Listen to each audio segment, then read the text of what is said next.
Alors, bonjour tout le monde, bonjour à tous ceux qui aiment mes vidéos, bonjour à mon frère et ami Danny Scorpio, bonjour à Sinaha, à Fom TV, bonjour à Clétous, le Bakweri, l'anglophone man, le Camerounais.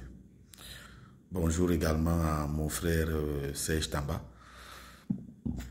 Et nous allons donc parler de cette comédie qui se joue avec les acteurs que nous connaissons, les responsables du ministère sans tête, le grand professeur lui-même. Ensuite, son acolyte et bras séculier qu'on ne présente plus, Marc Brice. Et d'autres flagorneurs et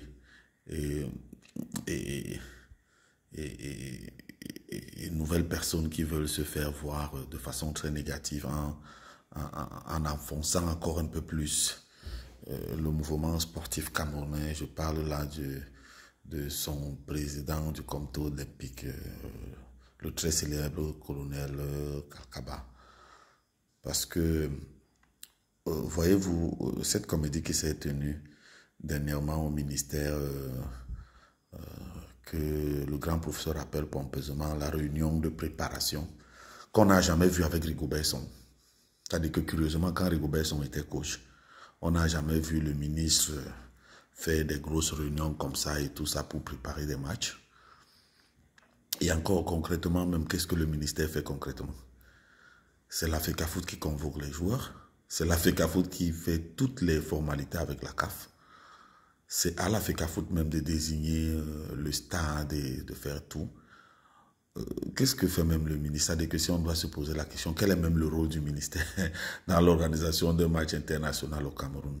Et encore qu'il n'est nulle part dans les instances du football où il est dit que le ministre ou le ministère du Cameroun a quelque chose, quelconque rôle à jouer. Parce qu'il faut le dire, si quelqu'un pense que ce que je dis là est faux, qu'il nous apporte un règlement CAF ou FIFA qui donne un quelconque rôle au ministère de la jeunesse et des sports du Cameroun. Rien.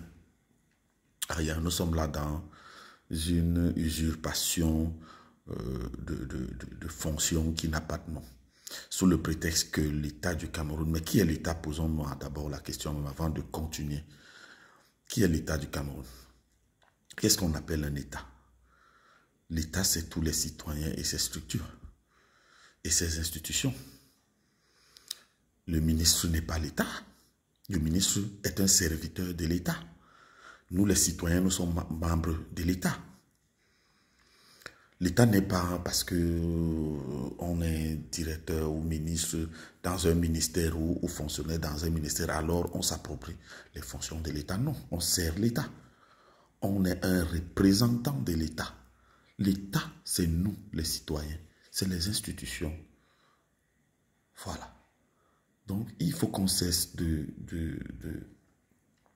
en sport d'usurper au nom de l'État.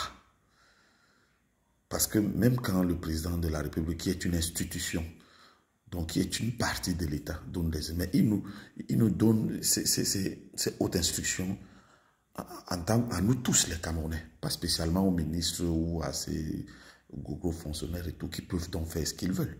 La FECAFOOT, même en tant qu'organisme agréé par l'État du Cameroun, fait partie de l'État du Cameroun aussi.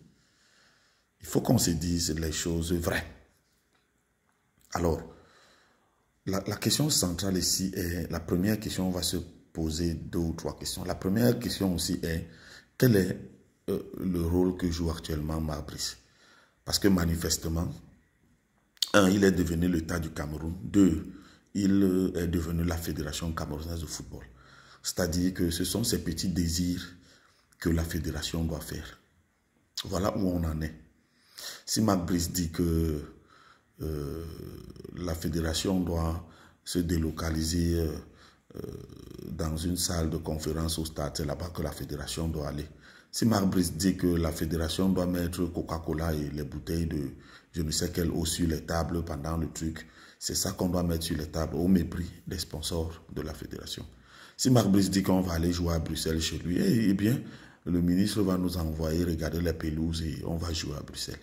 Si Marc Brice dit que on convoque un binational qui est le cousin d'Onana, qui est devenu le vice-ministre, le vice-coach, ou sinon un autre ministre, un coach et tout, qui complote et intrigue pour qu'on appelle qui il veut. Et tout. Encore, le rôle de la FECAFOOT n'est pas de devenir entraîneur, mais à l'entraîneur de rendre quand même compte à la FECAFOOT, sauf avec Marc Brice et son ministre et tous qui sont devenus. C'est eux qui sont devenus la FECAFOOT. Donc en fait, la FECAFOOT est devenue le secrétariat particulier de Marc Brice et du ministre. C'est-à-dire que ils finissent de faire leur comité et puis ils disent à la FECAFOOT, ok, vous n'avez qu'à informer la CAF. Mais non. Mais non. Mais non. En fait, c'est ça qui fait que les gens, d'autres personnes se disent qu'au Cameroun, il n'y a pas une autorité ou je ne sais pas. Parce que... mais non. Mais non, c'est tellement grossier et un non-sens, comme disent les anglophones, que c'est pas possible. C'est pas possible. Nous arrivons à des scènes où l'employé est devenu le patron. C'est-à-dire que Marc Brice, qui est l'employé de la fédération, est devenu le patron de la fédération. Quand la fédération dit qu'on va aller jouer à Garoua, lui, ça va faire une visite du stade Amadou Ahidjo pour montrer que c'est lui qui est le ministre maintenant, la fédération, le coach en même temps et tout. C'est ça qu'on doit accepter au Cameroun. Après qu'il ait fait son one-man show dans son interview, il arrive et ses petits désirs sont des ordres que la fédération doit exécuter. C'est ça le football du Cameroun actuellement. Parce que quelqu'un a gagné un match et il a fait un match nul, il est devenu un demi-dieu. Au point où c'est lui qui commande déjà la fédération camerounaise de football. Je pense qu'il faut qu'on se réveille. On se réveille. Ce n'est plus acceptable. Ce n'est plus acceptable. Nous, au ministère, nous sommes même en train d'ouvrir une boîte de Pandore sur le scandale qu'est les nouveaux stades qu'on nous a vanté tant, où il y a des hôtels 4 étoiles sous les gradins.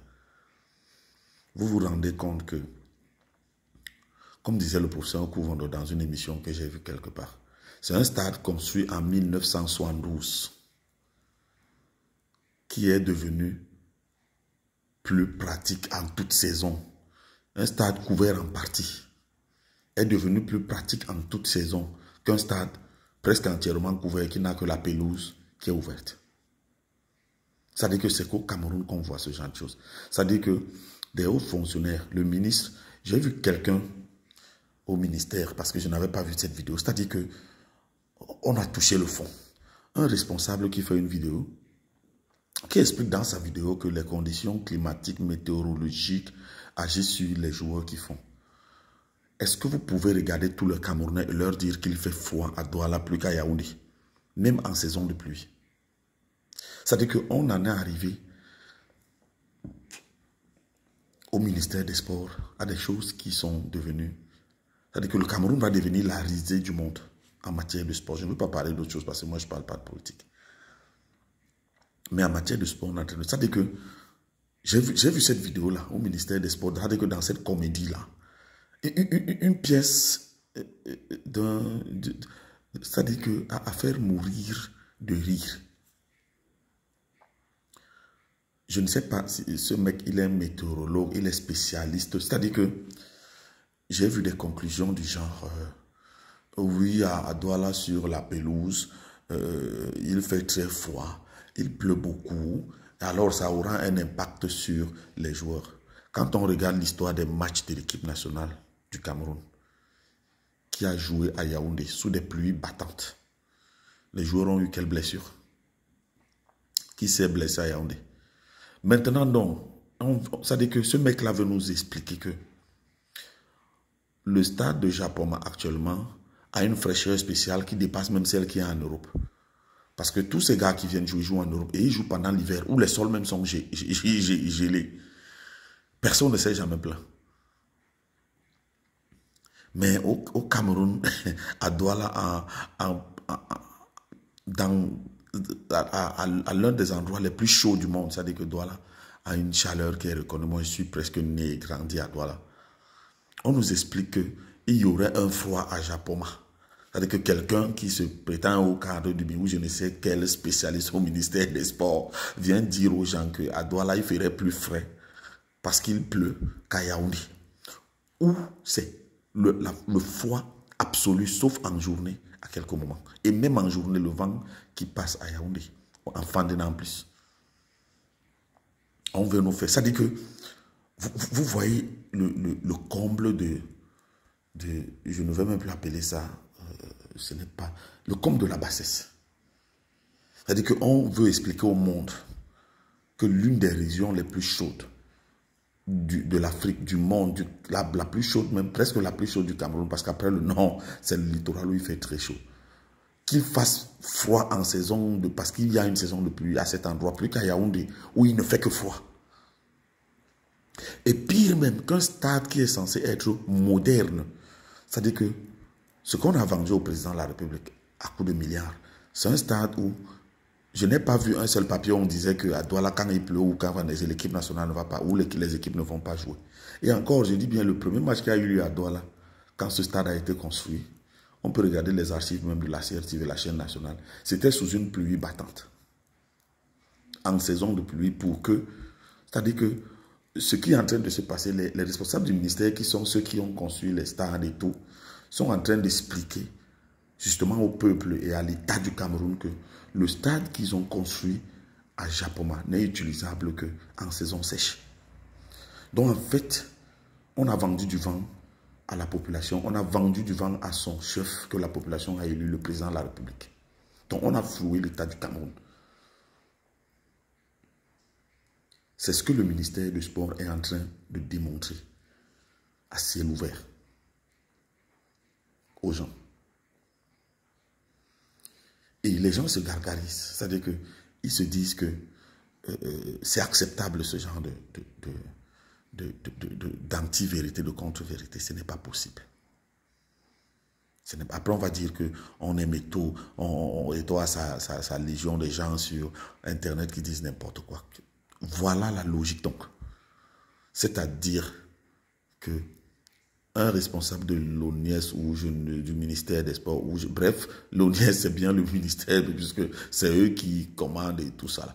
Alors, quelqu'un vient démontrer, vient à Mondovision dire aux gens qu'un stade qui a été construit, appelé moderne, ne peut pas abriter un match, où il y a d'ailleurs eu des matchs il y a quelques jours, mais ne peut pas abriter un match international. Parce qu'il ferait plus froid et que ça impacterait ces gens. Alors qu'à Yaoundé, il ne fait que froid en tout temps.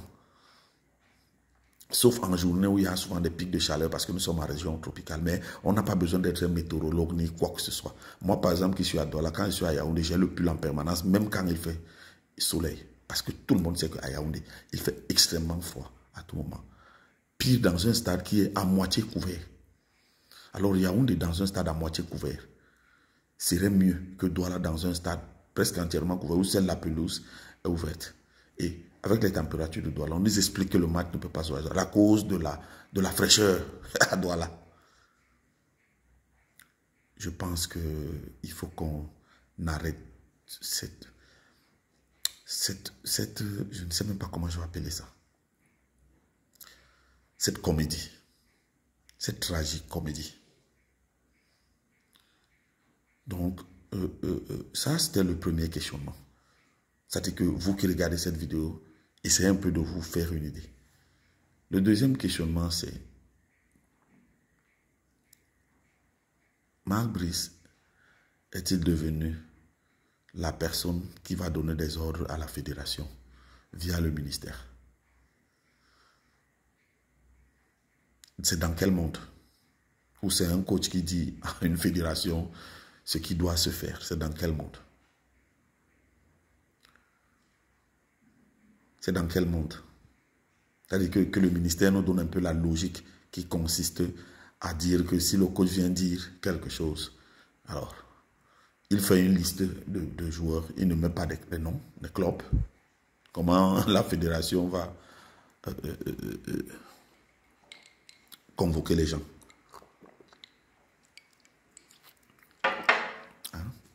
Expliquez-nous. En plus, il appelle un binational au mépris de certaines règles de convocation des joueurs à l'équipe nationale. S'est-il entouré de toutes les précautions? Pire, il ne s'en cache pas, puisque je pense que toutes ces choses-là ont la touche de M. Onana, qui est devenu le sélectionneur bis. Donc, vraiment, je pense que il faut que la fédération, et c'est ce que nous pensons, que la fédération, cette fois-ci, joue pleinement son rôle qui lui est dévolu, de par sa nature, de par les textes qui régissent le football dans le monde et en Afrique. Donc, la fédération qui est responsable de la réception de l'équipe qui vient jouer et de toute la délégation de cette équipe doit prendre ses responsabilités. Si le ministère, avec à sa tête le grand professeur, pense donc que ce sont les désirata de Marc Brice, eh bien qu'eux-mêmes ils informent la CAF, qu'ils fassent les diligences nécessaires auprès de la CAF si les lois, si les règles du football international le leur permettent, mais si les règles ne le leur permettent pas, qu'ils s'en remettent à ce que dira la FECAFOOT. Et je pense que la FECAFOOT a intérêt à faire jouer ce match à Garoua. Pour affirmer son autorité et montrer à ce Marc Brice qu'il n'est qu'un simple employé qui devra même se faire virer parce qu'il apporte la rébellion. Quand un employé se rebelle contre son patron, on le vire. On le vire. C'est aussi simple que ça. Le comportement de Marc Brice et ses réactions et tout ce qu'il a fait, c'est de la rébellion. C'est le non-respect de son patron et tout ça. Parce que le ministère n'a aucun rôle à jouer dans les instances, dans les règles du football international. Aucun rôle. Le ministère est une tutelle nationale, voilà, relevant de l'autorité d'un pays. Et voilà. Mais dans les règles de football international, le ministère n'a aucun rôle.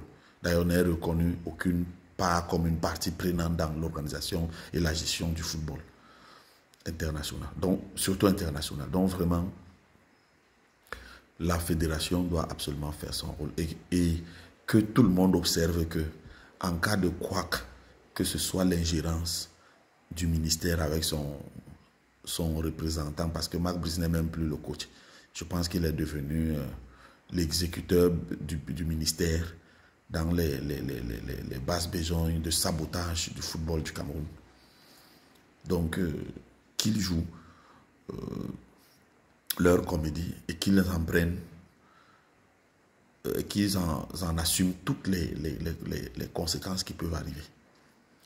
Parce que je pense que si la fédération continue à se faire marcher pareil, elle est en train de devenir juste un secrétariat du ministère et de son vice-ministre Marc Brice qui exécute leurs desiderata, c'est tout. Si la fédération ne joue pas son rôle, c'est qu'elle est devenue un secrétariat particulier de Marc Brice ou du ministère de la Jeunesse et des Sports, c'est tout, pour exécuter X ou Y chose. Donc c'est à la fédération de nous montrer qu'elle n'est pas du tout ce que ces gens-là pensent et que c'est elle qui commande. C'est elle qui commande en matière de gestion du football, surtout en ce qui concerne les matchs internationaux. Donc vraiment qu'elle nous le montre cette fois-ci et que Marc Brice soit ramené à sa place et après même chassé parce que on ne saurait tolérer ce genre de comportement. Ça nous rappelle, moi je n'ai pas vécu mais de ce que ma grand-mère me racontait, ça nous rappelle le colonialisme. Et ce n'est pas acceptable. Ça ne peut pas être acceptable. Donc, le président de la fédération a déjà pris ses responsabilités, qu'ils en informent, voilà, ses ministres et assimiler tous ceux qui veulent venir jouer le rôle de la fédération, de ce qu'ils doivent se faire. Et s'ils ne le font pas, qu'ils assument auprès du peuple camerounais leur responsabilité dans le chèque qu'ils vont donc causer à l'équipe nationale. Voilà, c'est aussi simple que ça. Parce que à trop se laisser faire marcher, on finit par devenir un esclave. Voilà. Et ça se voit visiblement que c'est Marc Brice qui est venu donner les ordres à la FECAFOOT. Et c'est inacceptable. C'est inacceptable, ce n'est même pas envisageable. Il faut que les pendules reviennent très rapidement à l'heure. Ça ne peut pas, on ne peut pas continuer dans cette comédie sous le couvert des hautes instructions de l'État, non.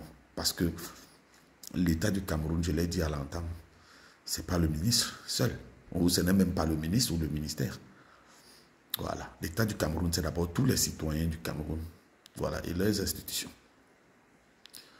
Voilà. Le ministre et toute la suite et tout ne sont que les serviteurs de cet État-là. Il ne saurait donc en prendre tout ce pouvoir à eux seuls et l'imposer. La FECAFOOT aussi est un membre de l'État du Cameroun en tant qu'organisme, association agréée par l'État du Cameroun. Donc on cesse de nous dire sous les autres institutions de la présidence de la République. La présidence de la République ne peut pas ignorer le fait qu'un stade a été construit à Douala à coups de milliards. Et c'est un stade où on devrait jouer même si c'est les tsunamis qui tombent. Si ce n'est plus le cas, je pense que la présidence, les hautes institutions doivent plutôt aller dans le sens où il faut demander au ministre qu'est-ce qu'on a fait de l'argent qu'on a englouti dans le stade de Japon. Je pense que c'est ça la problématique actuellement. En ce qui concerne les mandats, la fédération fait très bien son travail. Et pour nous autres, elle n'a qu'à continuer. Et surtout, à remettre ce Marc Brice à sa place et ensuite à le faire virer parce qu'il a montré une hostilité ouverte. Et on ne saurait l'accepter. On ne saurait l'accepter. Voilà. Merci, bonne soirée.